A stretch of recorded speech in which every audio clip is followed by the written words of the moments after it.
What up, though? This your brother Mike X. My killers got them suits on like followers of Farrakhan. And welcome to the 17 Winners Podcast, the realest podcast in the game. I'm the jig in my city, yeah. I'm not saying they not good, nah. I'm just saying I'm the realest. Facts. This episode of 17 Winners Podcast is brought to you by Consumers Credit Union. Consumers Credit Union locations are all around the community and all about helping the community too. It's their mission to better people's financial lives with education, the latest tech, and full-service banking, checking, savings, mortgages, and loans of all kinds. Consumers is a trusted business banker as well. Stop by a location near you. They're ready with free coffee, Wi-Fi, and smiles. Consumers is federally insured by NCUA. All loans are subject to approval. Rates, terms, and conditions are subject to change and may vary based on credit worthiness, qualifications, and collateral conditions. Equal housing opportunity provider. That was probably the best moments I had in prison. Well, yeah, I want to talk about that a little bit because how you get a girlfriend at Muskegon? Yeah, her name. Damn, Don't tell her name. Don't say her name. Don't know if I say her name. How you get a girlfriend in the joint? Yeah, I did 15 inside, and I had a couple opportunities that I talk about a little bit. I had 2 opportunities, but I ain't never really get that bite down. Yeah. Man, I'm telling you, Muskegon, it was golden, man. She was a correction officer. Yup. And she worked the third shift. I was a third shift porter. Mm-hmm. You know, and so I was taking my porter job a little extreme. I was buffing the floors, cleaning the showers, all of that. Shit, I'm not finna go to my cell. Nah, I ain't. You know what I'm saying? But she was also giving me conversation. Now, I think the one thing we got to keep in mind, I'm not the first and I ain't the last. Fact. You know what I'm saying? At that point, I always like, oh man, I'm dicking her. You know what I'm saying? She like one nigga in the joint. She like niggas in the joint. Yeah, the crazy thing about the nation in Muskegon at that time, it was like 3 or 4 of us that was kicking it with quite a few females. You know what I'm saying? And so I remember when she had this girl, I probably never told the story publicly. But you know how the showers are. You got the three stall showers. Yeah. And so you got the officer desk right here, the bathroom right here. So you like if you sitting at the desk right, you can look right into the shower. You know what I'm saying? So she used to always like, hey, I want you to get in that shower right The first shower. Like, hey, wait a minute, what the fuck is that? Okay, let me do this. You know what I'm saying? Get in the shower, man. I'm doing my thing. I'll leave the curtain open a little bit. No, at this time, we done worked out. We looking like little G.I. Joe figures in there. So I know I'm here. You know, I'm in there doing my thing. I'll be the main one preaching talking about, our semen is going down the wrong. It should go down the drain. Hey, I'm in there like stroking it every day. She said, like, okay, I got her. You know what I'm saying? And I used to write her letters then and like every night. Did you? Yeah. Oh, you want to know? I was okay. You was one of them. Yeah, I was in love. Right. She told you she had a husband and all that, but she wanted to divorce him. And they was real big in football. That's probably the most I'm gonna give up on her, Muskegon area. But no, I loved her. You know what I'm saying? Because I one, you don't get this interaction. You don't get that. You know what I'm saying? In the joint. And then 2, I'm stuck with my baby mama, who was a problem. And so it's like, damn, any new woman that come around, and it's like, okay, wait a minute, you might have me hooked, Aside from that, she took care of me in there. She made sure I had shit. My MP3 player was always up to par. You know what I'm saying? I had a pair of, I ain't had no buffs. I just had the regular wood frames, some Cardis in there. Mm-hmm. Let everybody on the yard wear. We was Gucci in there, And then on top of that, again, Muskegon all black. So it's like folks come in to see it. It's a hush thing, Mm-hmm. They know what's happening, and I'm feeling like at Muskegon at that moment it's like, yo, I can jail. Yeah. I ain't got to worry about scrapping with nobody. You know what I'm saying? I'm cool with all the heads on the yard, whether if you GD, you blood, whatever, you Lord. Because once you the coordinator, you got the keys. Cool. Folks like, bro, we gotta always move with security and everything. I don't need no security. I'm just going to the yard. You know what I'm saying? And they let me be sometimes. You know what I'm saying? So it's like when I was there, I felt on my ding. It's like, okay, I can do the rest of my time here. You know what I'm saying? But running that phone campaign, it fucked everything up. It put old girl up under a spotlight. It put the nation up under a spotlight. we had a huge group of Bloods there, but they was all renegade. Put all of them motherfuckers up under the spotlight. And right when they did a wardens forum, they came back, was like, yo, they actually gonna approve the cost of the phone calls. They just started snatching us, you know what I'm saying, one by one, shooting us all out. And I remember my brother Calvin X, he was so mad at me, bro, because he had just started the CLEP program. What's that? The college, you do the CLEP program to acquire college credit. So it's not necessarily going to college like they got now with the Calvin and everything. You just take courses. And I did that at St. Louis and at JCS. Yeah, chances is Calvin is the one. Calvin and Shaka Senghor is the ones that put that together.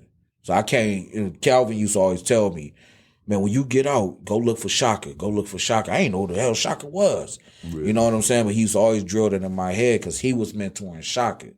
And Shaka got out. We see where Shaka at. When Shaka get out, though? Shaka got out I got out 2012. I think he got out 2010.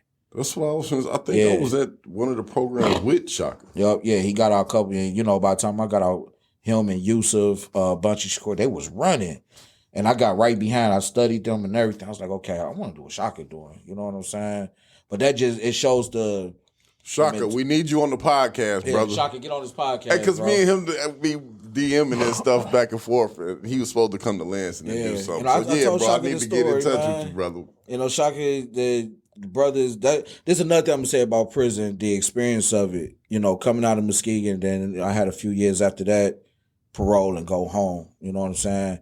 I think we was on the yard together when we was at. Oh man, I can't wait to get to that JCS story because I'm trying to figure out. Okay, we gonna get there because I know you remember some shit that happened there, bro. I know you remember some things. I almost jacked our time off. I know. Yeah, I know. with those Southwest cats. I know. But yeah, man, funny story about Shaka because I know he gonna be looking and watching this, and I told him this story before. You know, like I said, Calvin used to drill in me. Calvin told me, Calvin X, black ass Calvin X, told me before, I don't know if the idea even hit Shaka's head. He said, bro, Shaka gonna be on Oprah's couch. He gonna be on Oprah's couch. You get out, you build with Shaka and you make sure you build the path for the rest. Because Calvin didn't come home to I think like 4 or 5 years after I did. You know what I'm saying?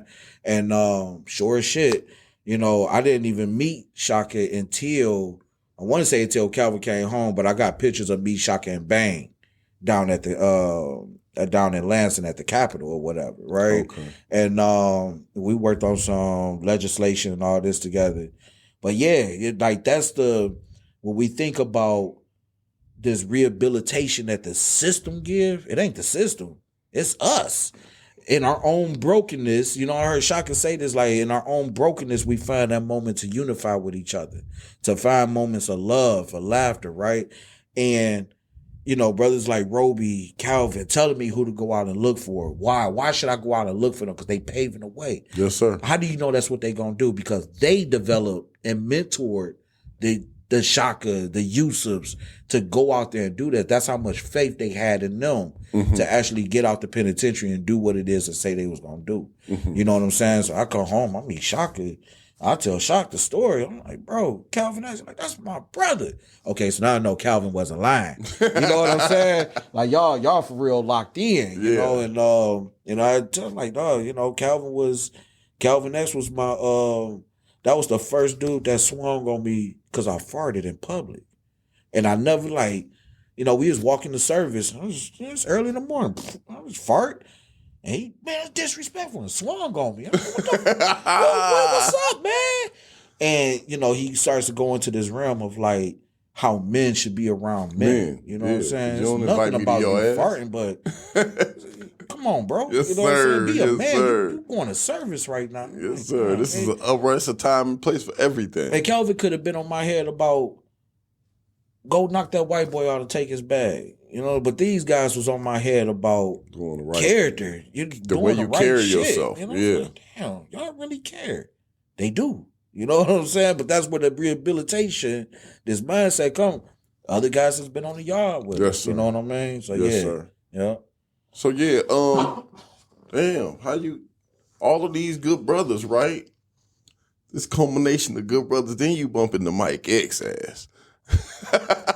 Right.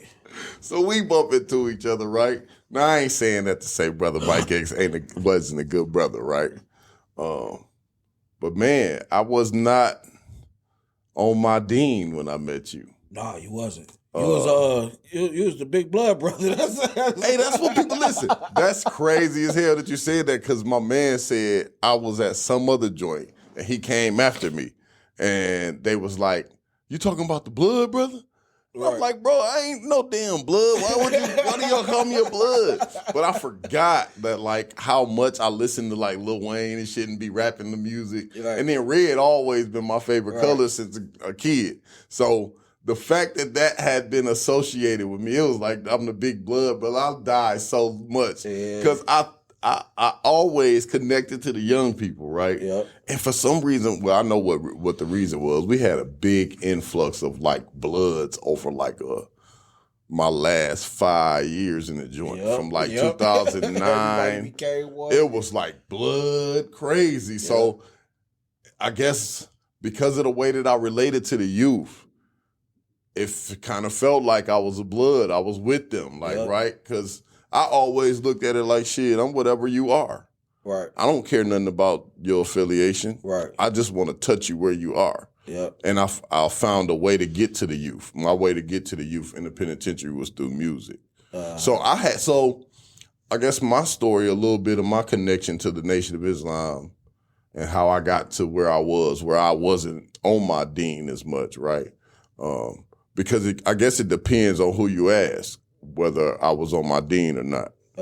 In the sense that you really couldn't identify what I did wrong, what I was doing wrong. Right. You just recognized that I wasn't doing what all of the Nation brothers was doing that looked to be what was right. Yeah, you wasn't going to service. I wasn't going to service. The brother, it was Brian X.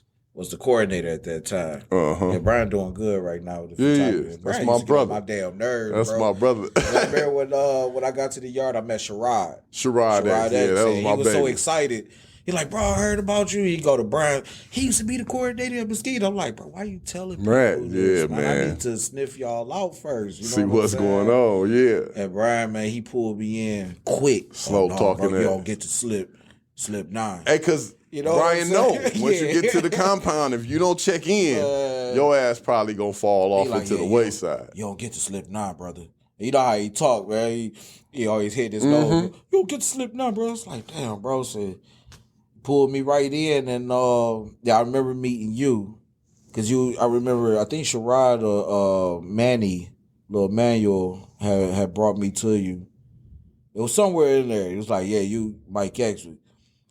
He ain't going to service, but everybody respect him. You know, that's what I was seeing. It's like, okay, everybody respected this motherfucker. He ain't got to say, he must be like a big head in the nation and shit. Because you get some of that. You get some of that, yeah. It's like, okay, I retired. You know what I'm saying? That's real shit. But I'm on standby if you need me. You know and that's kind of where I was at with it, if I'm keeping it real. Like, I was like I'm retired, bro. Like, I'm finna go home. Because I was on the front line for a little while, right? Like, when I came into the Nation, it was like 2 ways to get to the head, to the front, or to the highest position. Right. One way was to be willing to stab anybody in the name of Allah. Yeah.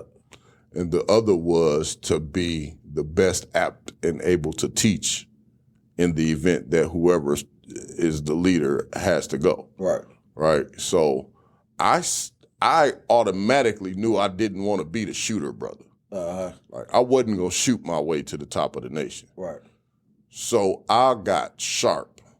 I got really heavy into my books to the point where it became, man, there's so many levels to it, right, when you get in there. And I need to do probably a conversation with a couple of brothers when we talk about the nation and how experiencing that was, right? Because it was so many different intricacies in that, trying to stay connected to the nation in the real world, right? And trying to follow what we think that they're doing, while at the same time having to navigate the politics of in the penitentiary, right? Because, man, I can remember, like I alluded to a little bit earlier, that battle between the elders and the youth. I remember showing up to compounds and the immediate consensus would be, man, Mike X should be the coordinator. Like, you don't hear that brother when he speak. You don't listen to that brother at study group. You don't see how disciplined that brother is. You don't see how on point. Like, that brother should be leading us. He has the best. He's the best suited for this. And then it would immediately be responded to with damn near man, y'all keep on talking about Mike X need to be the coordinator. You and Mike X and all of y'all gonna get off the yard.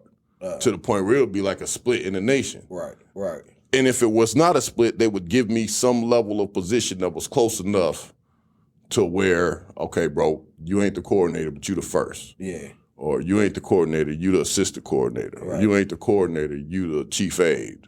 Yep. Something where I have the position where I get to be put in the front, but you don't get to be the actual one in charge of leading what we're doing on this compound. Yep. So I experienced that for like 4 or 5 years where at some compounds we was damn near I remember being at Newberry and it being to the point where we was at real odds, where the Nation of Islam elders were on the yard facing off with me in the Nation of Islam youth, youngsters, 25 and unders. Right. And the Melanics backing me. Oh yeah. I had it had gotten that far. Right. At one time in Newberry. Yeah. Where I had like the Melanics was like, man, the brother Mike X should be the coordinator. And for real, we'll tear this bitch up with him if y'all trying to get him off the yard because y'all think he's supposed to bow down. Right. Type shit. Yep. So I've seen all of it. So by the time I bumped into you, I was down to, I had just came through getting my appeal.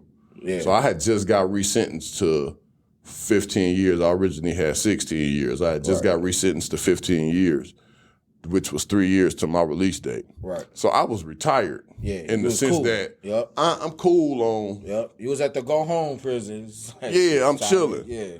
At the same time, though, like you said, I like that weed. Yeah. I never not liked that weed, right? Let's get high. So we messed around, and then I never not liked that money. Right. And weed was attached to money. Yep. And I had it so good. We had it so good at JCS for a minute we was having, like, what was it? An ounce of tobacco and an ounce of weed apiece coming through every Monday. Yep. Every Monday we was coming. All you had to do was go out there and you That was direct it, traffic, man. and then you come back in and it get dropped off, and we was just good. Man, never in a million years, man. What I remember when I was, I got caught up. I remember. So I can't remember if you went to the hole first or if it was when they rolled me out and then they arrested you. Because remember they locked me and Black up. They was looking for Black, my sidekick Black, but they put me and my brother Black in the hole. Yep, yeah. So I know everybody like, man, what they talking about? So, well, I got to JCS. I think it was like probably that last year. Yeah, it was your last year. You was on the way home, yeah, because you was doing the gate pass. The gate pass. You was on the way home. You wasn't even touching the bag. You was just like directing traffic out there. Yep, I was going over there to whatever block that was, 12 block, whatever it was. Mm-hmm. Going over there cleaning up. And the main officer that was transporting us was from Lansing, white dude. And so it was some Southwest motherfuckers there. They were already getting the bag in. Yeah. Right? And they was doing it through their methods. I ain't gonna put it all out. Yeah, we ain't gonna put it all out. They was doing it through their methods, right? And I know they got hit one time, and so it was like, yo, they can actually, the block that I was going to work in was wide open. You know what I'm saying? And so they was able to go and make a drop. And so it was like, damn, I think it was like 3 or 4 of us that was up in there. And I remember hollering at the Lansing officer. I didn't even bring nothing up. It was like, yo, making some money. He was down. And I didn't believe him at first. And I'm like, wait, what? You want it? Get them for you, for real?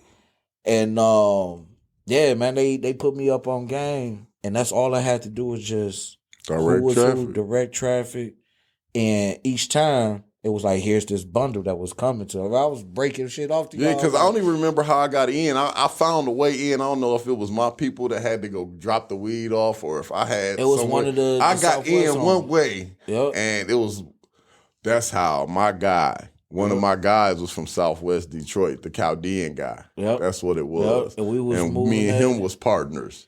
That's how we was doing it.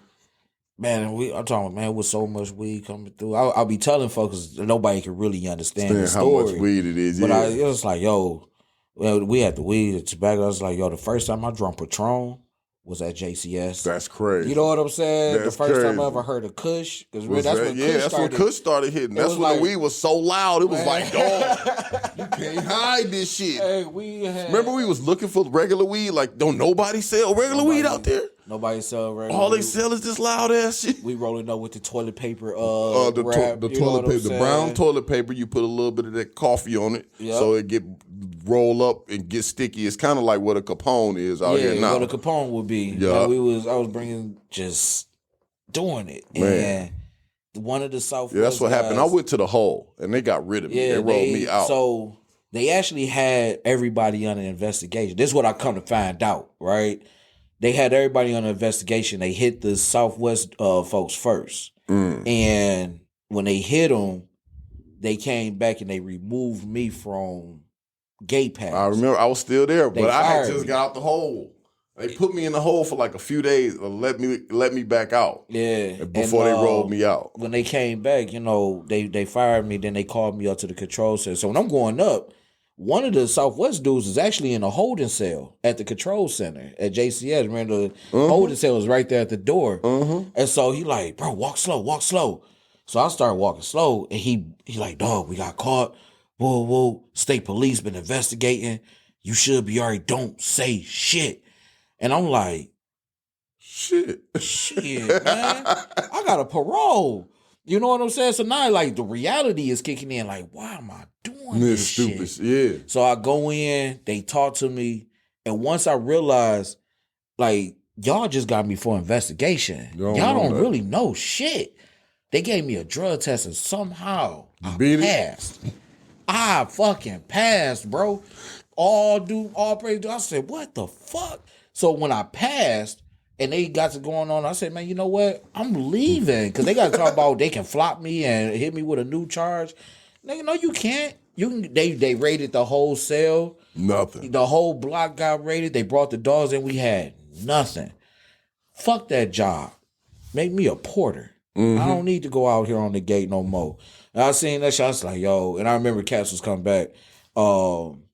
Dog, because I thought you had a case. I thought you actually caught the case. Because nah. I rolled out to St. Louis and never came back. Yeah, I remember they started splitting folks up. And one of the old heads in my cell, man, he was cool as hell. He was down for like 30 years. And he had just told, he's like, look, bro, when you have a run, you have it. It's done. It's done. Don't fuck with it. It's done. It's one or two things gonna happen. Either you gonna get hit with a case, or them niggas gonna kill you because they gonna think that you told on some shit. And I'm like, yeah, you're right. It's done. You know what I'm saying? But that was that I was like, I don't know what the fuck. But I had a whole parole. Just decided, I'm about to be a motherfucking drug overall. Breathe. You know what I'm saying? I Get the swear shit to God, I thought you had caught the case. I did not ever. I never heard back what happened until we both was out in the street. And once we was out in the street, it didn't never make sense for me to actually ask you, hey, bro, whatever happened when we had the bag? And they had my baby mama hemmed up. You know, my baby mama, Katoria. Yeah. Katoria Curtis. They had her hemmed up. You know what I'm saying? Because they like, yeah, you They thought she was bringing the bag. They thought she was bringing it, but then they had all our phone calls. You know, they brought that shit in. It was like that you sending money and shit. Sending money, like, yeah, somebody gonna be wiring you this and that, and they're like, what was that about? You can't. It's penitentiary bullshit. You know what I'm saying? Whatever. I'm saying candy, man. Cakes and shit. Once state police came back, man, it was like it was nothing else done. I was done with it. I was like, okay, I learned the lesson, you know. But ironically, I came right home and did the same shit. Man, so I was gonna get to the parole violation, but I wanted to ask you, like, if that wasn't it, what was the scariest part about prison? For real talk, the scariest part. So, my my second year in, how old would my daughter have been? She would have been what, 5, 6? So about my second, third year in, my daughter and her mother come up to the prison one day. It was around my birthday, around June 30th, so for a visit. I'm just transitioning from 4 to 2, right? And so I'm at Adrian, and this is around the time when I get introduced into the nation, right? Okay. So this is the story of how I get introduced to the nation. But my daughter and mother come up there, shit feels off, they crying, you know, my baby mama crying, my daughter, you know, she there, you know what I'm saying? And so, you know, we get to talking, and my daughter's mom like, going to tell your daddy what happened. I'm like, what? You know, confused or whatever. What you mean, what happened or whatnot? And so she started crying some more. And so, you know, my daughter going to this explanation of her being sexually molested by a 16-year-old. She was raped, you know, given chlamydia, all this at a young age. Right? She's either 4 or 5, about 5 years old at this time. And so, you know, she telling me the story. And what would you have done at that moment? Well, I don't even know. Right. If there's anything that you can do. Right. But out of natural instincts, the first thing you're going to want to do is hold your child. You hearing this story. And, you know, of course, I'm going to go through all of my little tests that it's a bullshit test. You know, I never brought my daughter up around like a sexual culture. You know what I mean? So I'm like, you know, she know the little boy named Kwame, 16, you know, friend of the family, all of that shit. And so I'm like, yo, she like, he stuck his cookie box in mine. And I'm like, what does cookie box look like? Right. You know, she whole fingers. And I'm like, oh shit. You know what I mean? And, you know, they telling me the story of all that happened. But fast forward, the first instinct you're going to want to do is hold your kid. You know what I'm saying? You can't be the father you want to be. You can't be the provider or the protector, any of that. But natural instincts is, let me hold you. You know what I'm saying? And so it was in that moment, the guards would come and there's, here's your first warning. You can't hold your kid. You know, after a certain age, you can't hold your kid on a visit. So I'm like, damn, you know, get more into the visit. I'm like, again, natural instinct, I need to hold my family. I need to hold my child through this process. I'm angry right now, you know, that I can't do shit. So I go through a round of that, probably about like 2 or 3 more times, and then shift change happens. And when shift change happened, the next shift come on, they didn't break it up. They locked me up.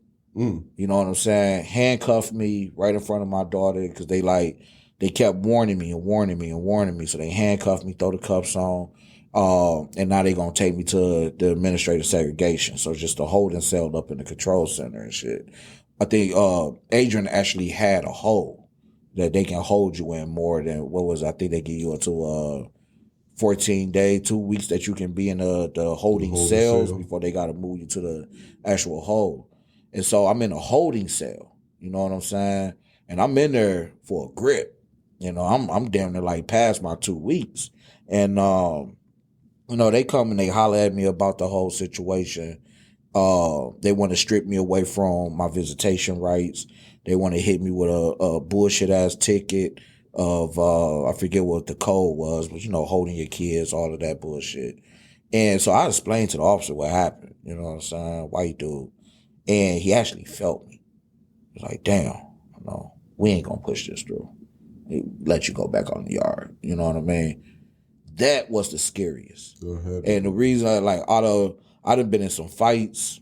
I done seen some stabbings. I done participated in stab. You know what I'm saying? I done bucked up against the system, all of that shit. You know what I mean?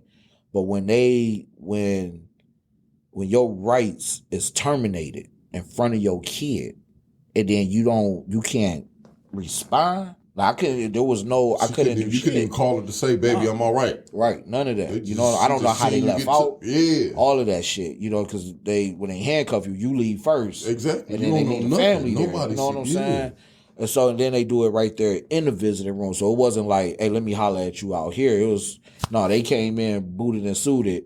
Get up. Turn around. Handcuff. I'm like, the fuck? and then off I go. You know what I'm saying? That's the scary moments. That's when it's like, oh shit, prison is scary. Not the gang shower, none of that. You know what I'm saying? That shit is intimidating. But when those rights, when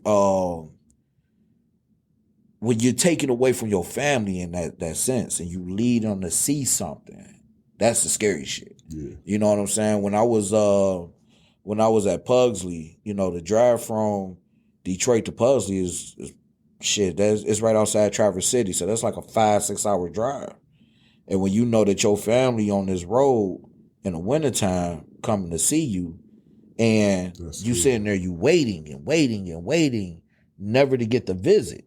And then you go back and you say, well, damn, what happened? And the guard's like, oh, they just didn't come see you. So now it definitely raised awareness like, damn, did they get in an accident? Exactly. You know what I'm saying? And but you can't even, like, you wrestling with the calling them, the check. all of that. If you wanna ain't got bug the, them. right. I couldn't get more than $50 in my account. Oh, and you ain't know what I'm even saying? able to get on the phone like that. You gotta sparingly use your call. Yep. And so, you know, all of that happened, and then to come to find out, like days later, they didn't let them in the visiting room because my daughter had a hood.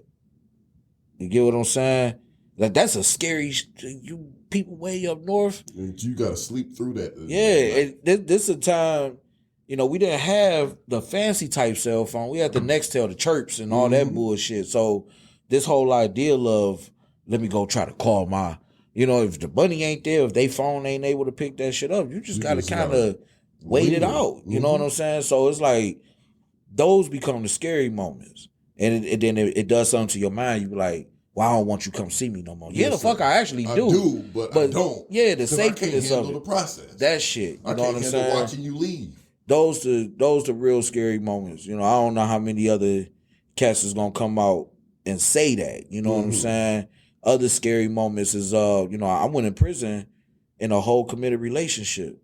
So, you know, it's scary to think about, damn, my woman about to start, you know, we call them sports coat. You know what I'm saying? But my woman about to get ready and fuck with somebody. You know what I'm saying? She might be transparent about it, like, yo, I can't wait on you. Like, yeah, go ahead. But then it's the, will this influence you not to come and fuck with me, not to bring my kid up here, not to put money on my book? That's scary. I was gonna skip that question. Is it worth it for her to stay for a female to ride? It's 50-50. You know what I'm saying? Mine did. You know, she I ain't gonna say she was you know, she did her. And I was consensual to it.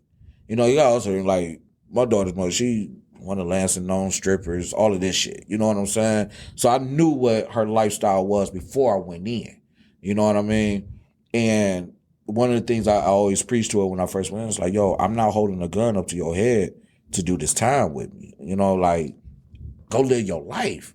But it was important for her to keep my daughter present in my life while I was incarcerated.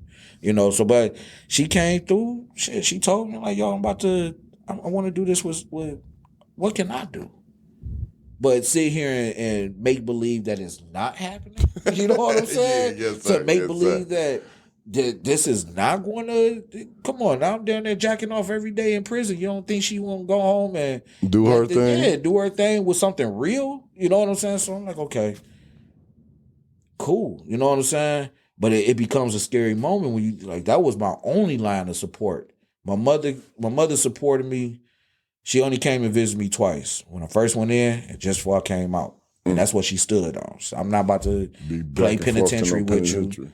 I'll send you a couple dollars. You get the essentials. You get your TV. You get your little Walkman. Leave me the fuck alone. Okay, gotcha. You know what I'm saying? So you look at that like, yo, your lines of support. One of them, you know, about to get ready and jump the ship, go fuck with another dude. It's like that's a scary moment, you know, because I want my mail. I want to. Yeah, nobody I need accept my phone that. call. Nobody admit that being scary. Yeah, that's scary shit. That's All scary. the other shit, the fights, okay, you know what I'm saying? I expect that. The raids, watching, you know, I had a bunkie that died in my arms at JCS the first time I was there. That shit was scary. You know what I'm saying? But when it comes to cutting that life support from the motherfuckers that support you, coming to see you, all that's the scary. I can't. I'm on my way to visit you. I remember one time Katori was on her way up there to visit me. I can't. Out there, I was in. I might have been in Jackson. She got in a car accident, and I hated myself for that because I was on the phone. Baby, I want to see you. Like you ain't been up here in almost a year. Blah blah blah. And she finally get the car, get in there, and drive up there, and boom, somebody hit her, and I don't find out. Couple days later, when she didn't make it, and I'm sitting there, and I'm throwing everything at it. And I'm having a fit because this bitch ain't come. Yeah, right? No, fucking with these weak ass niggas, and you ain't got time for me. I'm losing my mind over some make believe shit. You like, damn, you really she got actually hurt. got hurt. You know what I'm saying? It was one time where another scary moment. She got locked up, fighting. You know what I'm saying? And I felt it. I remember sitting. I'm like, yo, something ain't right. And I tried calling. I tried writing. It was like nothing. I wasn't getting nothing. A few months later, she finally popped back, and I was like, "Damn, baby, what happened?" She's like, "Man, I was in jail." I knew it. I fucking knew it. But that's scary because now I'm thinking, "Damn, if you went to jail, who was taking care of I'm the in baby? jail. Who's taking care of her?" So those are scary moments. Yes, I sit back and reflect on, like, all of the shit we've been through in prison. Like, get closer to family. Those scary moments. Yes, sir. Yes, sir. Yes, sir. Before we get up out of here, man, I got just a couple more questions for you. That to touch on that violated parole thing, I have to. I cannot skip that over. So, one of my questions is, what were some of your challenges, your biggest challenges coming home, and how did you overcome it? So, I'm violating parole had to be a challenge of your transition. So I think the biggest, I had support coming home, right? I knew my mother was going to support me. I got, family, friends, everybody there. My older brother, he wanted me to go into a halfway house. He like, yo, you got to learn how to grow up and be a man, and the one thing he didn't want me to do was come out of prison and be penitentiary up under somebody else's roof. And then they don't understand it, right? Another thing about my brother, he a correction officer. Okay. So he got another side. Yeah, he got about 30 years in right now. He about to be ready to retire. So he know the conditions that many of us come home on. I came home, man, and I was confident as hell. I never hid behind a felony. It's like, yo, I committed armed robbery. I know I did. I went to prison. I know I did. I am here. You know what I'm saying? Same for and me. I would go for whatever job, and most time, like, I'm being upfront. So I come home. I get my first job at Family Dollar. My first 3 weeks out, I get the job. Have the interview. White woman, super cool. I tell her about the conviction. You know what I'm saying? She like, yo, don't worry about it. They're felony friendly. So that's when I first learned the felony friendly opportunities, but there's discretion there. So I'm working a job probably for about 2.5, going on 3 weeks. So now we 6 weeks in. We about a month in, right? And as I'm working this job, I always remember telling folks like, damn, I was working pennies on $1. And here it is. I'm making like $8, $9 an hour and getting paid every week. I'm hella accomplishing the role. I start off as a stock. I'm just stocking the store. And so they moved me up to cashier. I'm like, I'm up on the camera. Like, I ain't going to steal no money or whatever. I'm about to knock this shit out. Customers coming in and out. So I feel good. You know what I'm saying? The manager telling me how good of a job I'm doing. Boom, all of that. And one day they have a regional store meeting. All the regional managers happen to meet up at the store, the Family Dollar that I'm working in, right? It's in Detroit. And so the regional manager of the store I was in, big white dude, right when he come in the store, he knew exactly who I was. He stopped right in front of me. He said, yo, we was never supposed to hire you. And I'm already into, I got a couple checks on this. I'm like, wait, what? Why? He was like, well, because you went to prison for armed robbery. And I was like, okay, I talked about that. Like, I did my time. I thought y'all was a felon-friendly company. And so he come back and he like, we are, but we're not going to be friendly towards somebody that robbed a store, like a convenience store. You know what I'm saying? So I'm like, okay, you're fired. And I'm just like, damn, like right to my face, nothing, you know what I'm saying, cutthroat. He fired me right there on the spot. I turn, I look at old girl, she crying. I start to cry. You know what I'm saying? And so I remember my last words to him. I was like, yo, what do you want to give the opportunity to somebody if you know that they was robbing stores? Like, what make you think I won't come back and rob this bitch? You know what I'm saying? So realize I said the wrong thing out of anger, right? I'm on parole. Let me get the fuck up out of here. So I tell my parole officers, mean ass white woman out of Oakland County. I tell her, and she just like, I don't care. You owe me money. If you don't give me my money, you're going to go back to prison. What?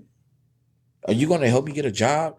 That's not my problem. So that, like, she was just evil. If I see this woman right now, I'll probably give her a rose. You know what I'm saying? Like, go play with yourself somewhere. Like, you need this. And so, my mind goes straight to, damn, if I don't pay this money, which is a couple $100, you know what I'm saying? If I don't pay this money, you're going to send me back to prison. I got like 14 years I got to clean up. I'm not going back, bro. You know what I'm saying? I'm also wrestling with the idea that society wants nothing to do with a convicted felon, because that's what they told us. Oh, as a felon, you ain't going to be able to get a job. You can't go to school, can't get financial aid, you can't get government grants, none of this shit, right? Mm-hmm. So I'm like, okay, I'm internalizing that. You know what I'm saying? I'm not going to be nothing in society but an old jailbird. And so I did what I knew best. I hit one of my guys up, bro, I need a bag. Yeah, what you trying to get? You want me to send you out of town? What you need to do? Nah, I just give me, a couple ounces of some weed, let me move this shit. He give me an ounce. I move it with no problem, right? I actually bagged it all up to dimes and nickels. It's like, boom. So now I got the money. I can pay my parole officer. I'm seeing how fast I can do this. I'm not even smoking at the time. You know what I'm saying? And I probably did that for about 2 weeks, 3 weeks. This is all short time. Do that for about 3 weeks. I ended up getting another job at Planet Fitness. Okay. Right? And I get the job at Planet Fitness. I'm upfront about, I didn't even tell them about the felonies. I hid it. Damn, they gave me the keys to the building. You get what I'm saying? I work at third shift by myself. I get to lock the doors. I'm like, what? So they give me that, but I'm feeling so good because I'm like, damn, I got a job in something that I actually like doing. I love working out. Yeah. You know what I'm saying? And the day I got the job, the day I started, I started one day, maybe 2 or 3 days later, my parole officer ended up going to my mother's house on some Nighthawk bullshit. And they go in the basement and sit on the couch. I left the bag of weed, a whole ounce with the scale. And so, parole officer, she see it, all of this shit, immediately violate me. They raided my mother's house even more. They found she had those really expensive ass firework balls. Found that shit in there. Found sticks of the firework dynamite. Violated me on that, being around gunpowder, right? After signing the gun law thing. You know what I'm saying? And my mother throwing the fist. Like, that's my shit. The fuck? So I go, I'm kicking it with this chick and I'm telling her all this shit. I'm like, damn, I'm about to, I gotta go turn myself in. I feel devastated, bro. It's right after Thanksgiving. I got out August 29th, 2012. And I went back, maybe about 3 or 4 days after Thanksgiving. So I ain't even fully into December. My daughter's birthday in February. You get what I'm saying? So I feel devastated. Like, I know I'm about to go back and clean up this 14 years. You know what I'm saying? And so I went on, I turned myself in and shit. And there was some things that helped me. When I was in Oakland County and they had me, I turned myself in, so I'm sitting in a bullpen of the precinct. And this lawyer, he come in, he, talk with me and shit. And he like, yeah, your probation or your parole officer wants you to drop. So I'm like, okay, I'll drop. Boom, drop. It's clean. He said, no, this can't be right. Came back another time. He said, here, drop again. Drop. Boom, clean. It's like, man, this ain't right. They said that you were getting high. I said, nah, I don't smoke weed. The fuck? I don't do that. I was just selling it. And he like, why were you selling it? Because she told me I need to pay her. Boom. Right? So stop there. They send me down to, I go to the county jail, and when I get to the county jail, I'm tripping. I'm done with jail time. Last time I was in jail was in Ingle County. I did a whole year in there. I'm done. You know what I'm saying? So I'm tripping on the guards, all that. Send me back to MDOC because I'm their property. Fuck you. You know what I mean? So they put me inside this little hole or whatever that was just for MDOC folks. I wasn't supposed to be there, but they're like, all right, this is what you want. And I go see the judge, older white woman out of Oak Park. And the judge asked me, she said, she going through everything. She said, yo, I see you, they gave you some urine samples. I said, yeah. She said, you came back clean on all of them. I said, yeah, I don't smoke. And so she got into the story like, well, what happened? And so I told her the story, just straight up. You know what I'm saying? Ma'am, I went to prison. This is the things I did in prison. This is what I want to do in life. I got a job. I feel good. I got fired. I'm really trying to keep my shit on the right track. And I got scared. I panicked. I picked the bag up and I did what I knew how to do. And she said, what's so sad about this is that this is happening to so many people like you, and it's not your fault. It's the system's fault. What? The fuck does that mean? You know what I mean? Right. And so she scrapped it. She said, yo, I'm not going to violate your parole and send you back, but you are going to go down to the eye drop program, the reentry program in Detroit, level 5. It's like, nah, it ain't no reentry, nothing. Right, level 5 type I shit. Never been nothing like yeah, that. they sent me back up in there, man, for they sentenced me to 45 days. I did 47. On my 47th day, I walked out of there. Hair was everywhere. I stank. I ain't had no shoe. They take your shoelaces and your belt and all that. And that's how I showed up in that college classroom. That same, right when they let me out, it's like, oh, you got to go talk to your parole officer. Hurried up, got to roll out. It was a cool ass. I can't remember. He white, but he from like Albania or something. But he was a Mason. He had a whole Mason tattoo. Straight up. And so, I'm using the teachers of the nation. You know what I'm saying? What the minister tell us about those. And he just, you going to be somebody, bro. I ain't going to drug test you. I ain't going to pop up on you. He was cool. You get what I'm saying? He's like, what are you about to go do right now? I'm going to school. Are you serious? Yeah. And when, you know what I'm saying? I stood on that. It's like, damn, I think that judge definitely gave me that opportunity. But if I never told my story, you get what I'm saying? And stood on that shit, I'd probably still be sitting in there now. You know what I mean? But to hear that side of the law. You been home how long? I've been home, 12 years now. Yeah, so that ain't even the whole 14 yet. You're right. So, to hear a judge say this is system's fault, that's when my third eye kicked in. When I went back into that reentry program and I got to talking with the guys on the that was there, I was just at JCS with some of them. I was like, damn, bro, what did you do? What? Same shit. You know what I'm saying? Lack of housing, lack of job, employment opportunities. I'm hearing all this. And then that's when I say, I want to do something to make a change. I want to do something different. You know what I'm saying? And roll with that story. I got some other stories about Habitat for Humanity. Kind of led me to it. What's missing in reentry?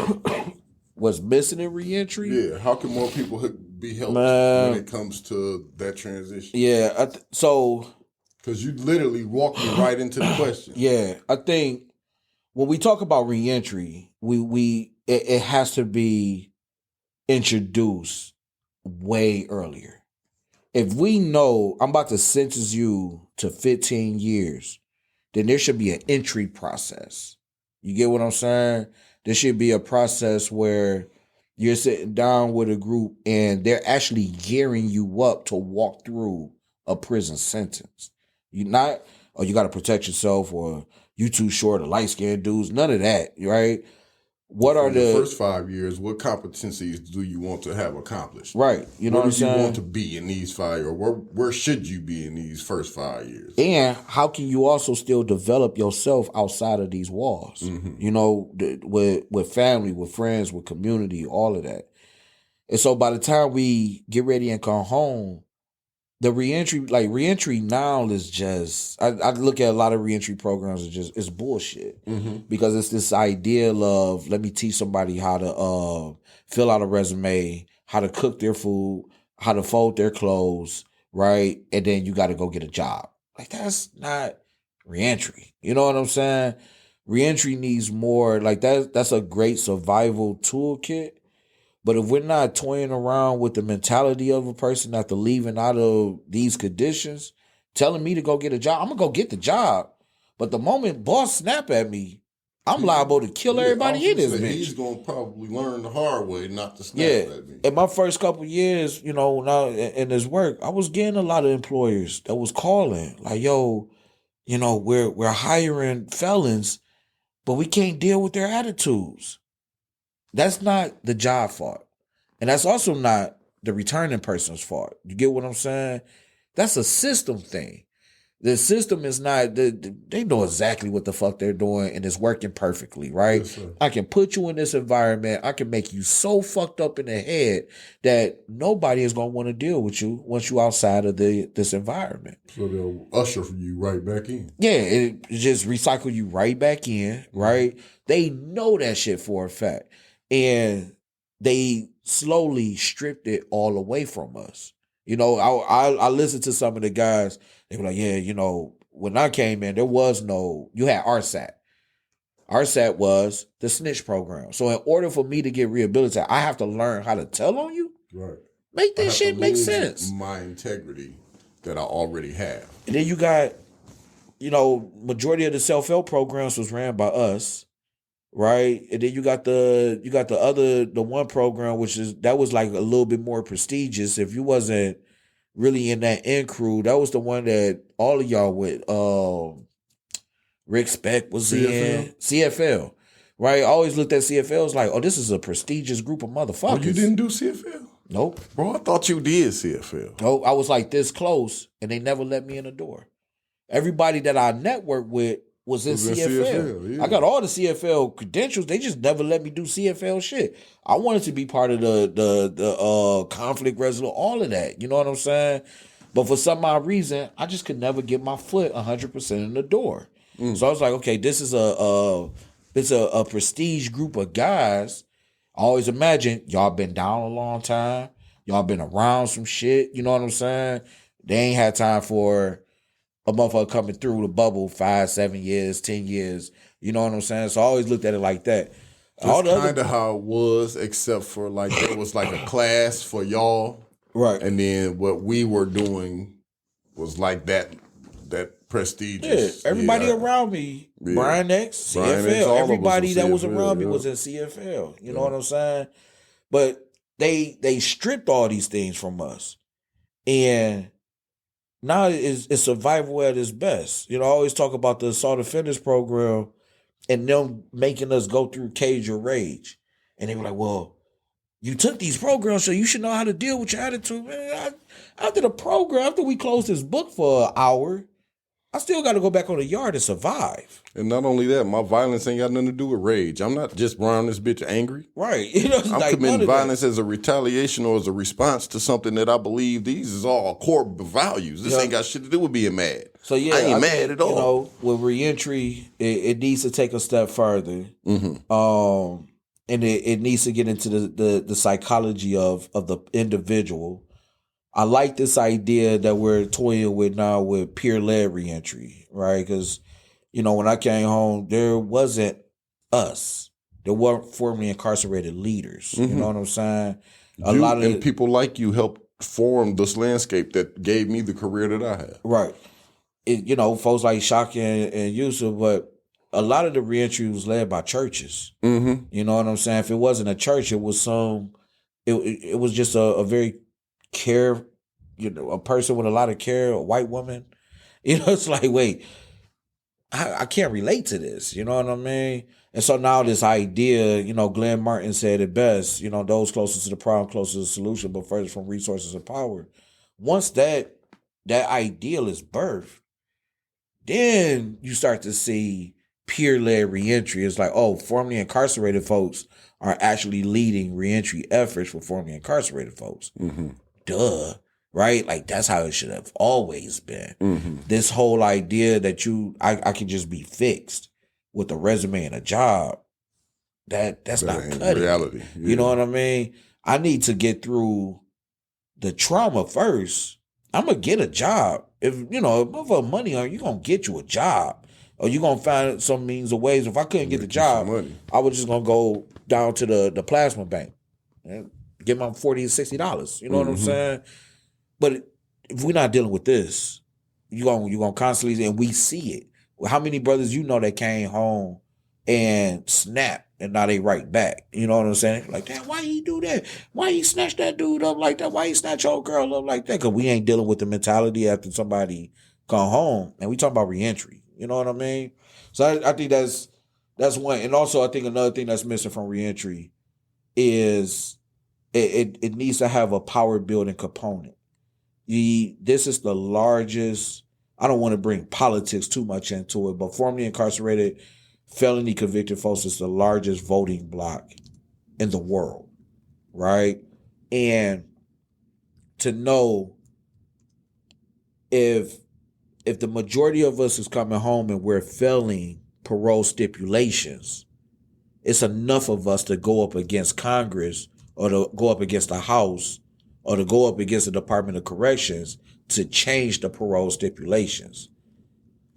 But reentry programs that we're not thinking of organizing. We're thinking of how do I help each individual one at a time, but knowing that these individuals are still going to be oppressed by the conditions. System, yeah. You know what I'm saying? The system. Systemic conditions. Right. So I think those are, some of the things that's missing. And we're getting better. Like I said, you're seeing a lot of across the country, not just here, of peer-led reentry programs. I think California down in LA, they probably have like one of the best that I've seen through Homeboy Industries. Yeah, I just know what was I'm talking saying? about Homeboy Industries. And I got hip to them down there like 9 years ago. I'm like, damn. I got hip to them while I was in prison.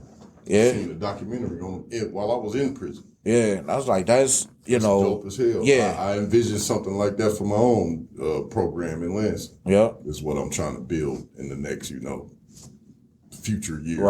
Right. So yeah, hell yeah, I like that. Almost out of here, man. Guidance, attention, motivation, and education. Game. I got that from Gillian Wallow, for $1 million worth of game. I mess with Wallow. Wallow is somebody who I recognize as a trailblazer in what we do. You know what I'm saying? Being formerly incarcerated and both changing the narrative on the like broad scale so we can see a difference, but also doing the work, right? Behind the scenes to help legislation and real stuff change. So I took that acronym from them, the game, the guidance, attention, motivation, and education. But I like to ask my guests, any free game you want to give them before we wrap up? Free game, which Shane, actually I'm gonna come out of. There's a few things I didn't. I started the Michigan Black Mamas Bailout. Back in 2018, 2019, we done raised thousands of dollars, bailed out hundreds of people, black women, black mamas, right? And I think it's a different type of game, but I often tell folks, when we incarcerate a black man, it disrupts the household. When we incarcerate a black woman, it disrupts the community. We want to see the change in our communities, look at the changes we need to do for black women, right? And I say that now, I think it's a million things I can give out. Going back through the teachings, we always say, look at the condition of people based on how they treat the woman, right? Yes, sir. And if we know the condition of our people is fucked, we have to take a look at how society is treating a woman. But also in this criminal justice ecosystem, we don't talk enough about incarcerated women. You get what I'm saying? And so like any platform meeting, I'm always going to bring it up. It's like us as men, we're always like, somebody told me criminal justice reform is so masculine. It's always centered around men. Even reentry programs are designed for men, right? It's not really anything out there for women. Yeah. So free game for folks, when we talk about criminal justice issues, it's important to go back and look at the women that's also incarcerated. It's 90% of them are incarcerated because of us. You know what I'm saying? And where we had the privilege to be shipped from one prison to the next prison, whether if it was for comfort, safety, or administrative bullshit, women don't get that. You get what I'm saying? And so a lot of their voices are not heard, on these platforms in this ecosystem. So I know that's a different type of game, but that's the game I'm bringing. Hell yeah. So always make space for the women out here, man. Yes, sir. Shit, we about done, bro. Before we get out of here, what should we be paying attention to in the fight to end mass incarceration in Michigan from your perspective? Yeah, narrative. I think that's one. Like, I think I said it a few times throughout this conversation. Is like people have this idea of what prison or the person that goes to prison, right? Chances is that idea is false, right? 95% of the folks that are incarcerated are coming back home to your community. Yes, they are. Right? And if you are in the beliefs that these people are going to come back on their dean as a saint, as one of the greatest, you're wrong, right? Because the system is not designed to deliver that type of person. So we have to pay attention to narrative. You're like, I not once, called myself a convict. I'm not a returning citizen, formerly incarcerated. Start using people-centered language. And then I think another thing we need to really pay attention to end mass incarceration is looking at the power players that have a hand on incarceration. Michigan is known as a police state. We're a state we're one of many states, one of few, I want to say, that has a lot of prisons, right? And we also have us, Philly, Texas, and Cali. Yeah. We also have a lot of people that's incarcerated. You know what I mean? We're one of the states that goes above and beyond the sentencing guidelines. The average person being sentenced in Michigan is going to be sentenced more than 10 years. You know what I'm saying? Yeah. We're one of the few states that we love to incarcerate children. That's our thing. We give us our flowers for it. If you're a young ass kid, 17, 16, hell, even down 15, to 12. Yeah, I think boy from Pontiac was 12 years old. 11 when he caught that case. Yeah, when he caught his case. You know what I'm saying? And we see the trajectory of his life. Michigan loves to lock up children, right? And the thing that us as normal people, I ain't going to say normal people on the outside, what we don't see is the reason why. Why is this child on the brink of collapse of going into prison? And once you kind of see the story, you would kind of go back I don't think prison is the place for this child to actually be. You get what I'm saying? Especially if we're going to sentence a child, 20, 25 years. I mean, we just fucking with his mind for 25 years, and then you get out. Let him out. Yeah, and we know that he's going to come right back. You know what I'm saying? Yes, sir. And yeah, I think the third thing I would say about it is,